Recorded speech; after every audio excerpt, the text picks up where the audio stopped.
Just listen to the sound.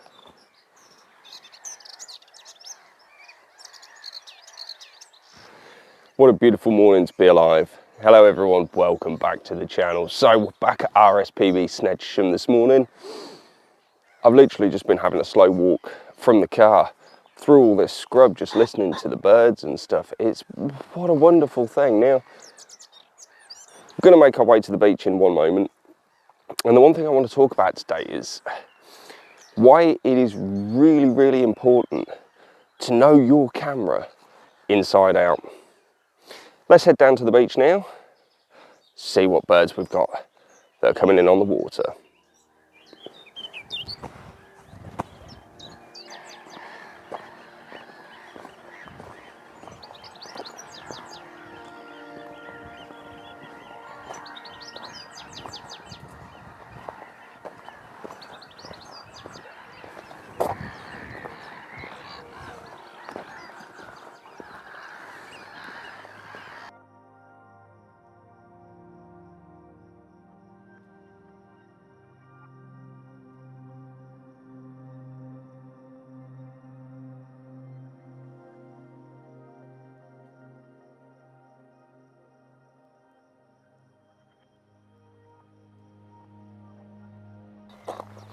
So why is it so important to know your camera inside out? Now, it might sound like a really, really daft thing to say.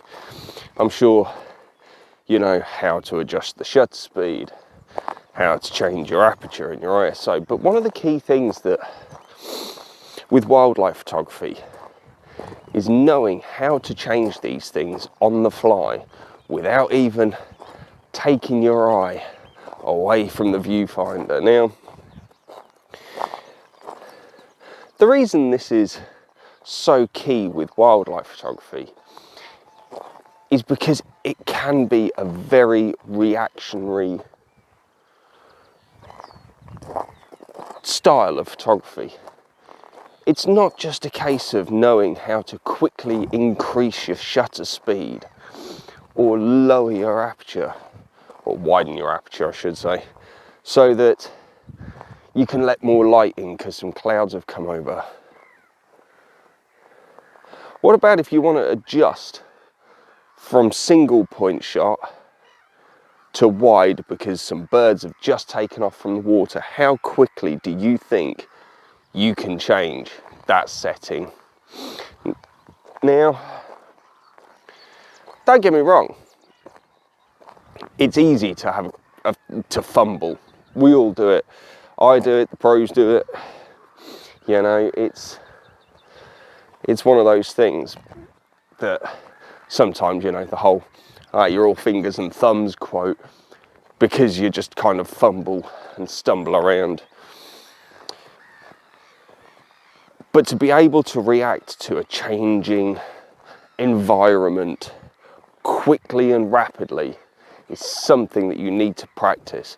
And that doesn't just apply to your camera as well. Now, I'll come back and talk about that second part in a moment. It's breezy down here today. And I'm just going to come out of some of the shelter. The camera's already been out. So hopefully you'll have seen some shots by now. I'm going to keep walking down the beach. And as I said in last week's video for you guys, it was last night for me, there is an area, or quite a large area, that's actually cordoned off due to the ground nesting birds. Absolutely fine. But there is a cut through so I can get down to the water. So I'm going to cut down that way, get onto the actual beach itself. Just going to have a look at the time. 8:30, so I've still got an hour and a half until high tide. Fortunately, we've got a reasonable level of cloud in the sky, so the sun's not going to get harsh anytime soon. So yeah, let's crack on and see what we can see.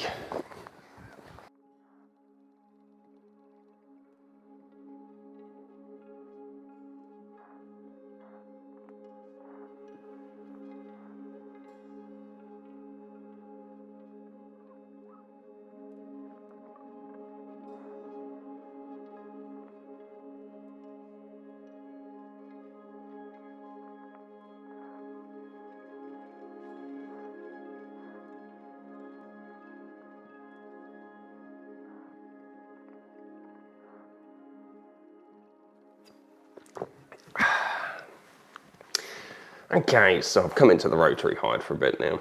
Really just have a drink and get out that wind. It's really chilly.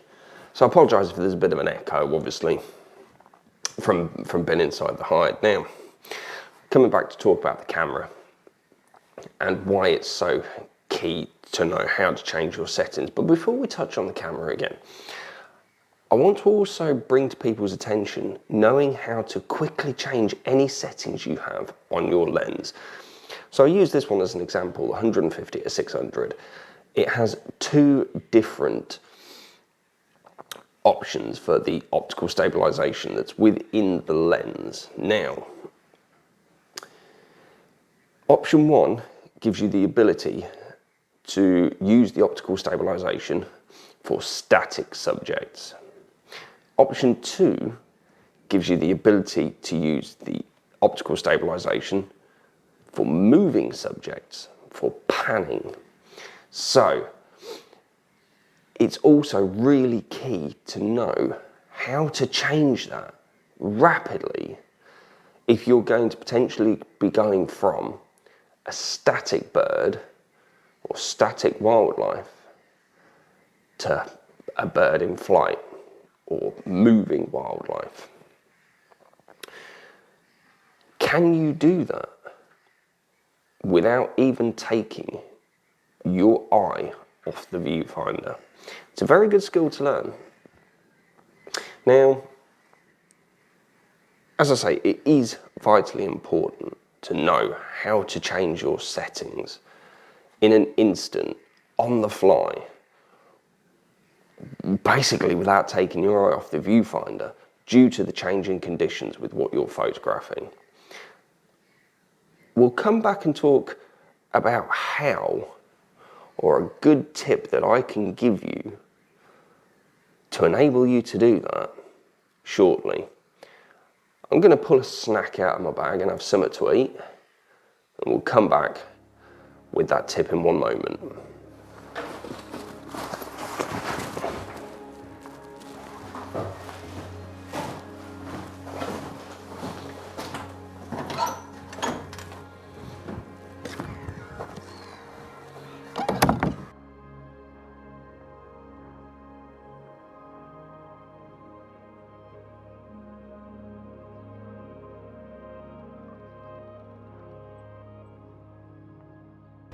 Okay, so that wind really isn't letting up at the moment. The